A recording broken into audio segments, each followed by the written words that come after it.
नगरपालिका निवडणुकीचा निकाल लागल्यानंतर खोपोलीत शिंदेच्या शिवसेनेच्या नगरसेविका मानसी काळोखे यांचे पती मंगेश काळोखेंची हत्या करण्यात आली।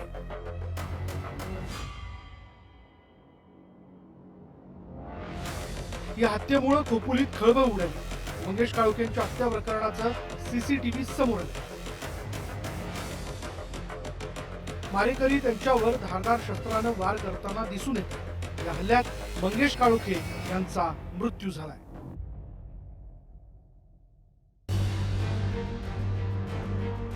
राज्याचे उपमुख्यमंत्री आणि शिवसेना पक्षप्रमुख एकनाथ शिंदेंनी खोपोलीत जाऊन काळोखे कुटुंबियांची भेट घेत त्यांचं सांत्वन केलं। आम्हाला न्याय द्या अशी मागणी यावेळी काळोखे कुटुंबियांनी उपमुख्यमंत्री एकनाथ शिंदेंकडे केली। काळोखेंच्या मारेकऱ्याला सोडणार नाही, हे हत्या प्रकरण फास्ट ट्रॅकवर चालवणार असा शब्द यावेळी एकनाथ शिंदेंनी दिला।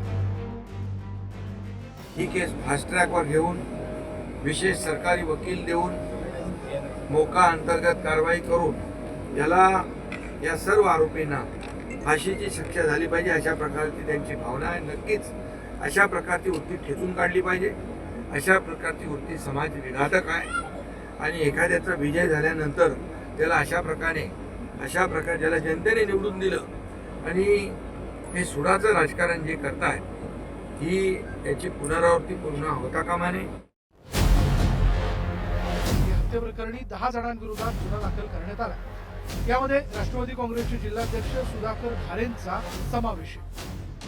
इतर बाबतीमध्ये जे बोललं जात आहे ते तथ्यही नाही असं माझं स्वतःचं मत आहे। ज्यावेळेला एखाद्या बाबतीमध्ये तपास चालू असतो त्यावेळेला त्या संदर्भातलं मतप्रदर्शन करणं उचित नसतं। मला विश्वास आहे की सुधाकर घारे जे माझे राष्ट्रवादी काँग्रेस पक्षाचे अध्यक्ष आहेत त्यांचा या प्रकरणाशी दुरान्वयी संबंध नसेल, पण शेवटी तपास चालू असल्यामुळे तपासला इन्फ्लुएन्स होईल असं कुठलंही वाक्य मी त्या ठिकाणी बोलणार नाही।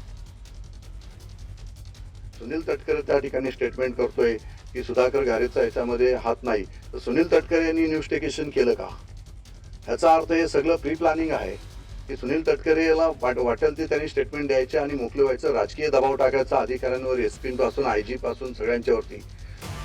मंगेश काळोखेंच्या हत्या प्रकरणावरून रायगडमधील राजकारण तापलं असून आरोप प्रत्यारोपांच्या फैरी झडत आहे।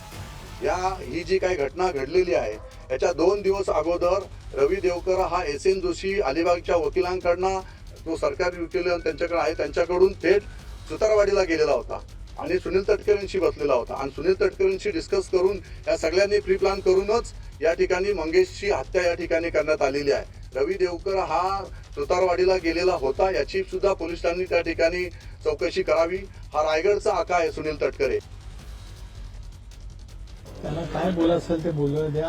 आज का घटनेचं गांभीर्य लक्षामध्ये घेता या विषयावरती मी अधिक काय बोलू इच्छित नाही। कोणाला काय बोलायचं ते बोलू द्या, कारण आजचा दिवस मी या बाबतीमध्ये अतिशय संवेदनाशील त्या ठिकाणी आहे। या सगळ्या घटनेचा तपास शीघ्र गतीने व्हावा, शक्य झालं तर मुख्यमंत्री महोदयांनी SIT नेमावी। रायगड जिल्ह्याच्या खोपोलीमधील मंगेश काळोखे यांच्या हत्येप्रकरणी रवींद्र देवकर, दर्शन देवकरला अटक करण्यात आली आहे। मंगेश काळोखेंच्या हत्येवरून आता राजकारण ढवळून निघालंय। संतोष दळवीसह bureau report, news 18 Lokmat, Khopoli.